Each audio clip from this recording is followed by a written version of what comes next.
من أجمل وأصغر طيور فلسطين، تشاركه جمالها ويشاركها عبء الاحتلال الثقيل. عصفور الشمس الفلسطيني، العصفور الوطني لدولة فلسطين، هو طائرنا لهذا اليوم. ابقوا معي.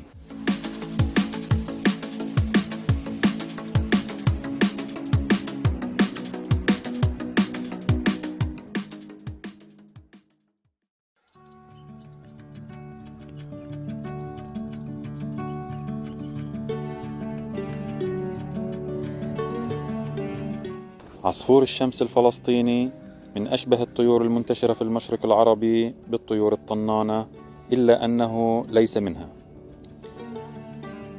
حمل عصفور الشمس اسم فلسطين منذ تصنيفه رسميا عام 1865، وقد كان لهذا الاسم تبعاته، حيث سعى الاحتلال ضمن سياسته في نزع الهوية الفلسطينية عن المكان ومكوناته بتغيير الأسماء التي تحمل اسم فلسطين أو تشير لها، وقد كان عصفور الشمس الفلسطيني واحدا منها، إلا أن جهودا بذلتها المؤسسات الفلسطينية ثبتت اسم الطائر لدى المؤسسات الدولية بعصفور الشمس الفلسطيني Palestine Sunbird.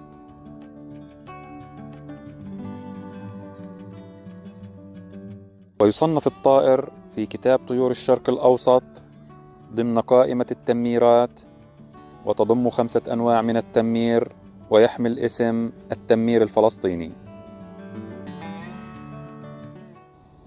ويعتبر عصفور الشمس من أصغر طيور فلسطين، حيث لا يتجاوز وزنه 6 إلى 8 جرامات، ويتراوح طوله ما بين 10 إلى 11 سنتيمتر. أما ألوانه فإنه يحمل أجمل ألوان الطيور المقيمة، حيث يتخلل ريش الذكر الأسود الداكن ألوان البنفسجي والأزرق والأخضر، والتي تتباين حدتها ووضوحها بحسب زاوية انعكاس الشمس على الطائر. كما يخفي الذكر تحت جناحيه ريشا برتقاليا ليس من السهل تصويره إلا ما ندر. أما الأنثى فيكتسي جسمها باللون الرمادي مع احتفاظها بنفس الشكل والحجم والسلوك.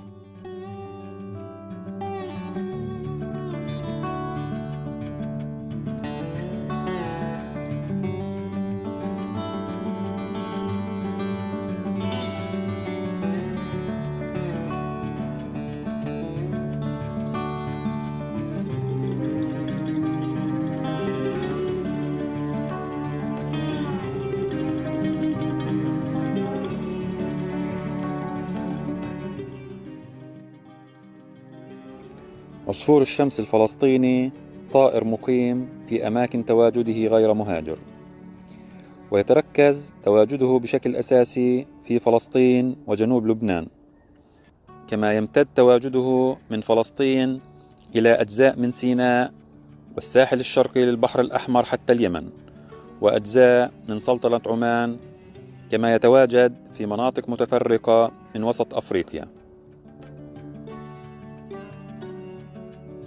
يعيش عصفور الشمس أينما تواجدت الأزهار، والتي تشكل مصدر غذائه من الرحيق، فهو كثير الانتشار في المناطق المبنية والحدائق المنزلية والمتنزهات الحضرية، ويتواجد أيضا في الجبال حيثما تواجدت مصادر غذائه.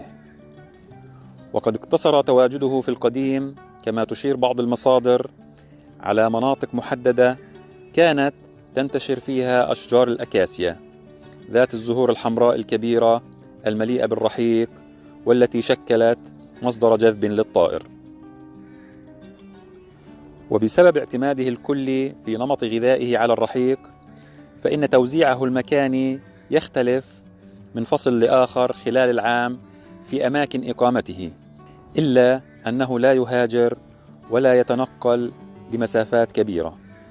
ويلاحظ انتشار العصفور في موسم أزهار الحمضيات، حيث يتغذى على رحيقها، كما يزداد نشاطه في المناطق المبنية في فترة تزهير نباتات الزينة، خاصة نبات المجنونة. يمتلك عصفور الشمس منقار طويل ومعكوف يمكنه من امتصاص الرحيق من داخل الزهور، وتساعده قدرته على الطيران كالطيور الطنانة على الوصول للرحيق من الزهور المعلقة التي يصعب الوصول لها من خلال الأغصان.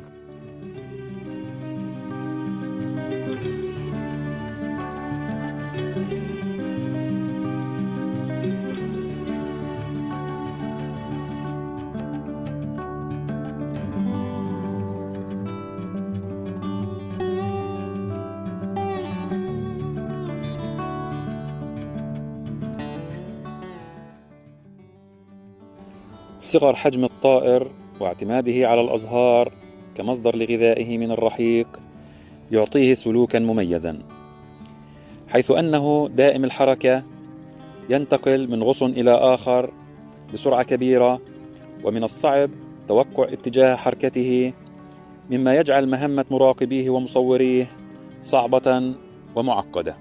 وعادة ما يحتاج المصور إلى أدوات تصوير متطورة ليتمكن من التقاط صور مميزة.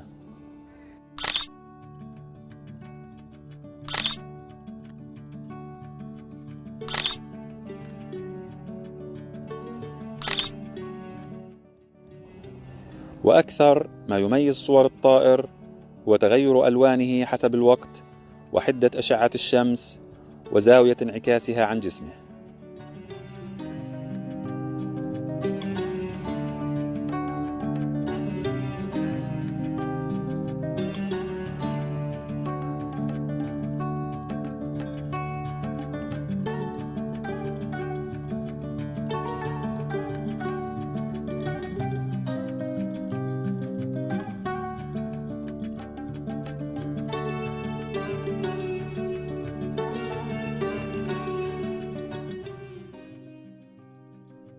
يختار عصفور الشمس الفلسطيني مكان تعشيشه بعناية على أغصان الشجر والشجيرات، حيث يقوم بجدل فروع الشجر الصغيرة مع الحشائش والشعر على شكل حبة إجاص تتدلى من أحد الأغصان.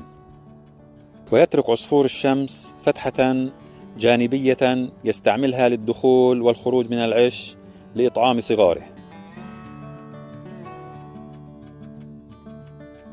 ولتهيئة العش لاستقبال الفراخ متناهية الصغر والحساسية، يعمل عصفور الشمس على وضع بطانة داخلية من الأعشاب الناعمة والريش لتحمي الصغار من أطراف الأغصان الحادة. وتضع الأنثى عادة 2 إلى 3 بيضات في كل موسم، وتستمر فترة الحضانة ما بين 12 إلى 14 يوما، وتحتاج الفراخ من 14 إلى 16 يوما بعد الفقس لمغادرة العش.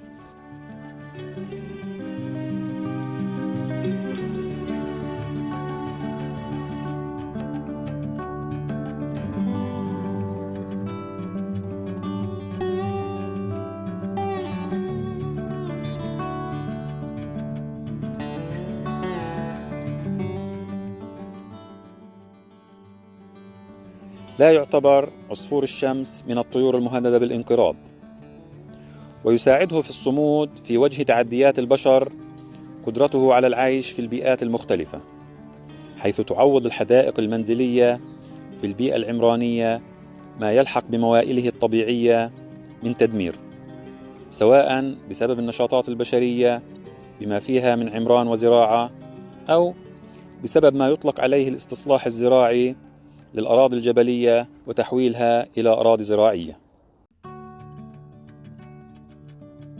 وتشكل المنتزهات والمناطق الخضراء في المناطق الحضرية والحدائق المنزلية المليئة بالورود والأشجار المزهرة موئلا بديلا للطائر، إلا أن الإفراط في استعمال المبيدات الحشرية والمواد الكيميائية في القضاء على الآفات الشجرية يعتبر من أهم مهددات مصادر غذائه.